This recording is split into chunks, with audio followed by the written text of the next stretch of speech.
อืมมึงไปด่ากูในซองอีซอนน่ะมึงอย่านึกว่ากูไม่เห็นนะคอมเมนต์น่ะอีพรสวรรค์นะมึงนะมึงเดี๋ยวกูสืบกูจ้างคนสืบว่ามึงอยู่หม่องใดในเมืองไทยกูบอกมึงซ้ำนั่นล่ะเดี๋ยวไม่มีปากกินเข่าเดี๋ยวมึงจะนอนหยอดข้าวต้มเดี๋ยวมึงจะรู้สึกกูสิบอกให้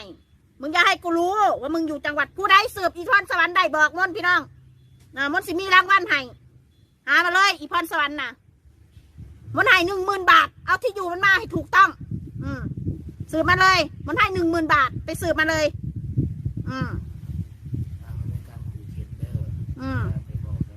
เอาเลยเอาข่มขู่อะไรเจ้าที่มันด่าแล้วเสียให้หายล่ะแล้วมันไม่ข่มขู่เหรอเอาดิขึ้นลงขึ้นศาลกูชอบเอาดิอย่านะ